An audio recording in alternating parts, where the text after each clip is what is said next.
This is Hidden Killers with Tony Brueski. Here now, Tony Brueski. There's something surreal about watching the justice system try to stitch together accountability in the aftermath of something as horrific as the Idaho murders.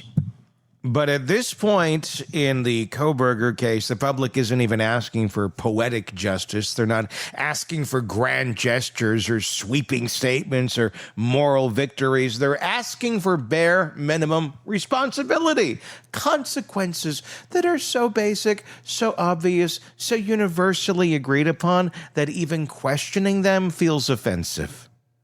And that's why this latest ruling ordering Bryan Kohberger to pay for two victims' urns landed the way it did. It's symbolic. It's practical. It's overdue. And it is a reminder that even in a system that seems to bend and buckle under the weight, delays, filings, constitutional trophies, there are still moments where the court says, you don't get out from under this one. But then in the very next breath, the judge said something that cracked open a door no one wants to open, a door that leads to a place every high-profile case quietly fears. He can get a prison job or ask for donations. We're talking about Bryan Kohberger here. You can get a prison job or ask for donations. Okay. A lot of people glossed right over that line. But that line is a Trojan horse. It sounded harmless, reasonable, logical. Of course, he should be able to work, right? They do have jobs in prison, in case you were unaware of that. Of course, he should be able to pay the families. But wrapped inside that one sentence is a reality most people have never thought about and probably don't want to. Bryan Kohberger is now legally allowed to financially engage with the outside world. Not fully, not freely, not without limits, but enough. Enough for money to move. Enough for supporters to appear. Enough for fringe communities to mobilize. Enough for legally sanctioned income streams to start dripping into his accounts. And here's where the conversation becomes something a little bit bigger than a $3,000 reimbursement, because the moment a court signals you can raise the money however you want, as long as it's lawful, you're no longer talking about restitution. You're talking about access. You're talking about influence. You're talking about the uneasy reality that a man convicted of murdering 4 college students is suddenly able to solicit, receive, and accumulate money from people on the outside. People you and I would never want anywhere near this case. Let's start with the basics here. And look, this isn't like he hasn't had this ability. It's just kind of more out there in the open now. Judge flat out saying, here's some ways you can make some money. Let's start with the basics. Prison labor exists. It is real. It is allowed. It is pennies. Literally, in most states, prisoners make between 8 cents to maybe $1 an hour, depending on the job and the institution. Even in programs where inmates can work for private companies, the state usually takes a massive cut. So yes, he could pay restitution through labor, but not quickly, not meaningfully, and not without outside support, which is exactly where donations come in. This is the part people need to understand. The law cannot stop random citizens from sending an inmate money unless it violates a specific statute. It cannot stop religious groups, reform advocates, true crime extremists, anti-government radicals, conspiracy theorists, or borderline obsessed online factions from depositing money into an inmate's accounts. It cannot stop people from believing whatever narrative they've created for themselves. And it cannot stop someone like Kohberger from benefiting from that belief.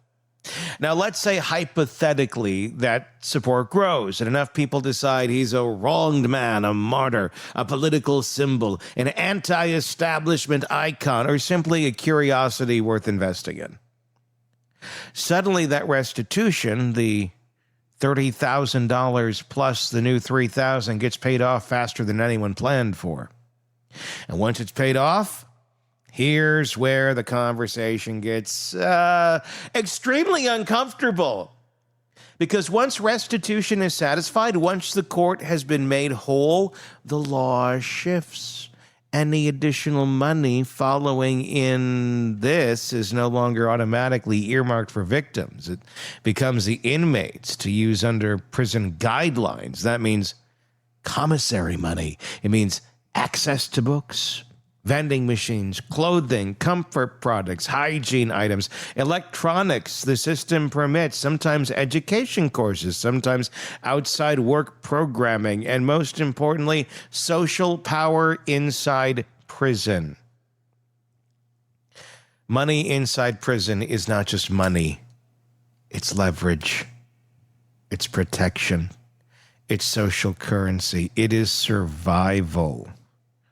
The very thing the system hopes will hold an offender accountable can become the same thing that elevates them inside an institution. That's the part most people don't understand. And then there's the darkest layer of all, the one no one wants to touch because the implications are too unsettling. The myth that a convicted killer can never sell his story. That myth died years ago. Son of Sam laws were originally created to stop criminals from profiting off their crimes, selling book deals, movie rights, interviews. But the Supreme Court knocked the original version down because it violated the First Amendment. Since then, states have kind of tried to piecemeal and craft narrower versions. But none of them are absolute. Many only activate if the offender is directly profiting from recounting the crime itself. Others are triggered only when the state can prove a connection between the story and the offense. Others require a victim to file a claim. Some states barely enforce them. What that means in practice is simple. A murderer can, under certain conditions, legally sell elements of their story as long as it's packaged creatively enough. They can collaborate with a third party. They can license an intellectual property angle. They can write fiction. They can publish unrelated commentary. They can give interviews with nonprofit organizations. They can have someone else profit on their behalf. The system only stops direct, provable crime profit, not the ecosystem surrounding it. And that ecosystem always finds ways to operate in the shadows. In Kohberger's case, the risk isn't that he'll write a memoir tomorrow. The risk is that the legal and financial infrastructure he needs to do so someday is now being built out under the guise of restitution. Because once a door is open, people walk through it. Some walk for the right reasons, many walk for the wrong ones. And say he keeps getting money. Say the fringe groups latch on. Say he becomes another member of the gallery of high-profile offenders who end up with fan bases. He already has one. We've seen it with Bundy, with Ramirez, with Lyle and Eric Menendez, with Casey Anthony, with Chris Watts. With every case that picks up a cult following of people who want to believe the unbelievable, we are watching the early phase of that ecosystem forming around him, not because people think he's innocent necessarily, although some do, but some people love the attention they get from attaching themselves to a monster. And now the legal system just handed those people an avenue. If you want to help him pay the restitution, go ahead. And of course, some will. Not because they care about doing the right thing, because donating gives him proximity or gives them proximity. It gives them a sense of connection, gives them a sense of identity in a really weird, sick way. And once restitution is done, once the official debt is cleared, the only remaining question is, who controls the money he continues to receive?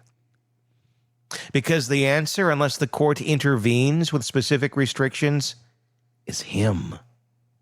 That's the nightmare no one is talking about. Not the $3,000, not the fact that he owes restitution, but the legal road the system just paved for him to accumulate resources, validation, and down the line, the ability to legally monetize his existence. In some ways, the ruling was right. He should pay every cent he owed, without a doubt. He should pay more. He should feel the weight of every financial burden he forced onto those families. But pretending that this ruling comes with no collateral risks is naive, because the truth is that the justice system cannot both demand restitution and simultaneously shut down the mechanisms that allow restitution to be paid. Those mechanisms comes with fine print, and Bryan Kohberger is the kind to figure out what's in that fine print.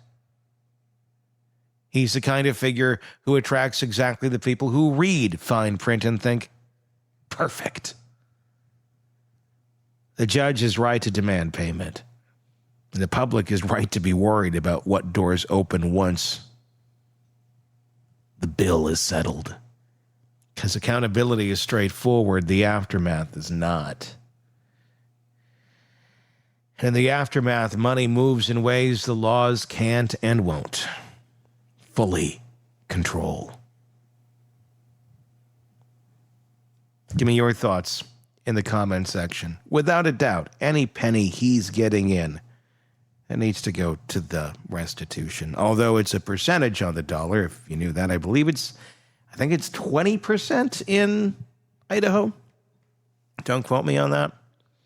Meaning he gets 80%. So if you send him $1, 80 cents is what he can spend on Cheetos or whatever he wants to get in the commissary, or whatever Big Bubba wants him to get in the commissary, or however the hell that's all working out for him. And then 20 cents goes to the victims. I could be wrong. That's what I recall reading the last time I was diving into that area. Not enough. How long does it take? 20 cents at a time, 20 cents at $1 to get to $33,000. Could take a while. It could certainly take a while. Could take a lifetime. Or if he gets one of those sweetheart deals for a book or a movie or whatever it may be, could be fulfilled like that. And then what? Your thoughts in the comment section on YouTube. If you're not already there, search Hidden Killers with Tony Brueski, and you will find it. My name is Tony Brueski. We'll talk again real soon. Want more on this case and others? Then press subscribe now and don't miss a moment of true crime coverage from Tony Brueski and the Hidden Killers podcast.